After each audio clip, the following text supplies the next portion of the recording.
안녕하세요. 만나서 반갑습니다. 윤사임당의 당당 한자입니다. 오늘은 절과 연계된 한자를 함께 공부해 보도록 하겠습니다. 오늘 배울 한자입니다.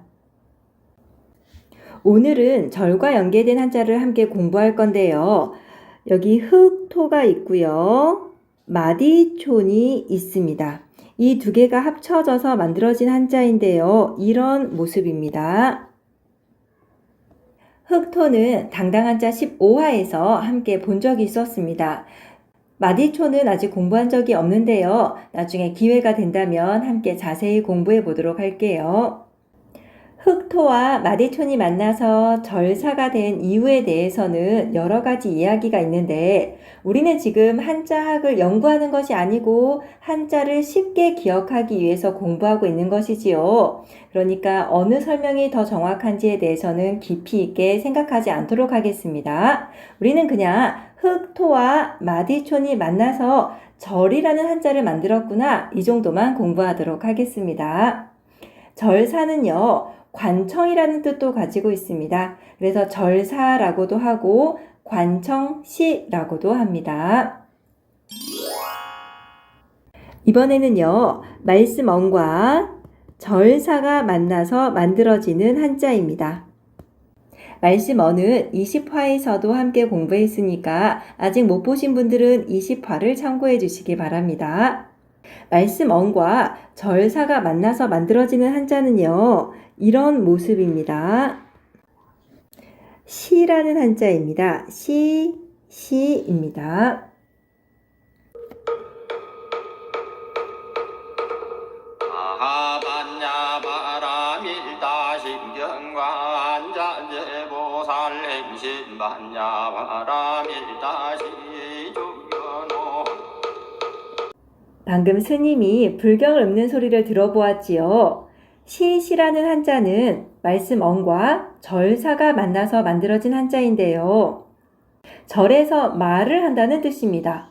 스님이 불경을 읊을 때는 목탁을 치면서 운율에 맞춰서 불경을 읊습니다. 이 소리를 시에 비유해서 만들어진 것입니다. 시는 절에서 말을 하다이고 스님이 불경을 읊는 소리를 시에 비유한 것입니다. 시인이라고 할 때 또 시집이라고 할 때 사용하는 시가 시입니다. 이번에는 소우와 절사가 만나서 만들어지는 한자입니다. 소우와 절사가 만나면 이런 모습이 됩니다. 절에 소가 있다는 얘기인데요. 절에 소가 있는 게 좀 이상하지 않은가요? 스님들은 육식을 하지 않습니다. 고기를 드시지 않죠. 살생을 하지 않기 때문인데요.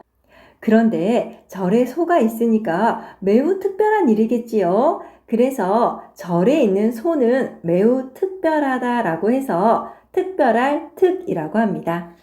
특별할 특입니다. 우리가 특별하다라고 할 때 또 독특하다라고 할 때 사용하는 특이 특별할 특입니다. 절에 소가 있으니까 매우 특별하다라는 뜻으로 기억해 주세요. 제가 여기 대나무를 그렸는데요. 이러한 대나무 모양을 본다 만든 한자가 있습니다. 함께 볼게요. 이렇게 쓰고요. 대나무라고 합니다. 대죽입니다. 가느다란 통에 화약을 넣어서 빵 하고 터뜨리는 것을 폭죽이라고 하지요. 우리가 폭죽이라고 할 때 어릴 때부터 아주 친하게 지낸 친구 사이를 중마고우라고 합니다. 중마고우라고 할 때 이럴 때 사용하는 죽이요. 바로 대나무 죽입니다. 대나무 죽이 다른 한자랑 합쳐질 때는 그 모습을 간단하게 바꿉니다.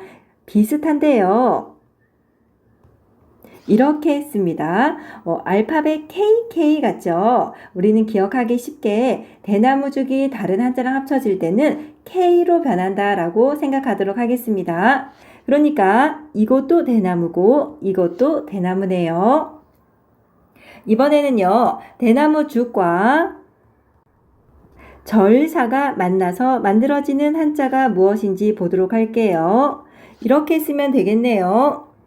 대나무 죽이 다른 한자랑 합쳐질 때는 K와 비슷한 모양이 된다고 했죠. 그리고 아래 절사가 있습니다.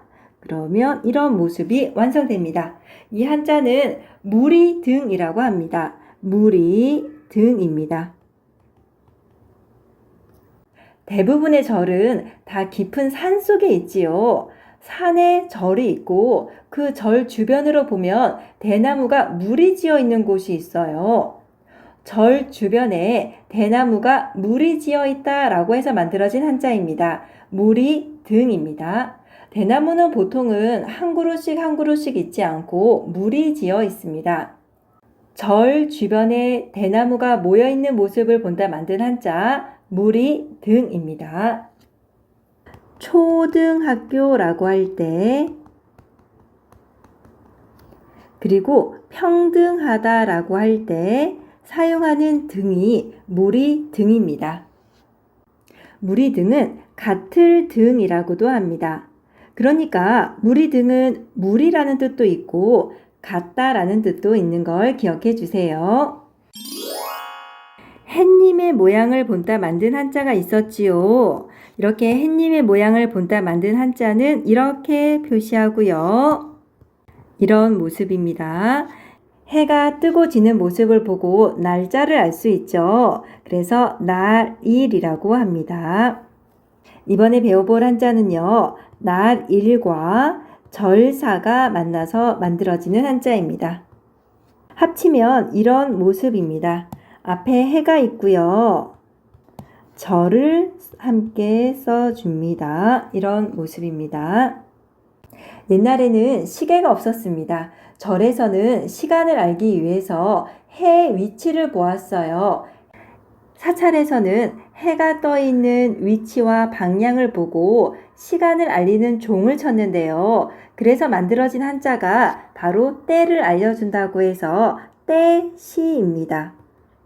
해일과 절사가 만나서 만들어진 한자는 바로 때시입니다. 시간이라고 할 때, 잠시라고 할 때, 즉시라고 할 때 사용하는 시가 바로 때시입니다. 오늘은 절과 연계된 한자를 함께 공부해 보았습니다. 정리해 볼게요. 오늘도 모두 수고하셨습니다. 또 만나요.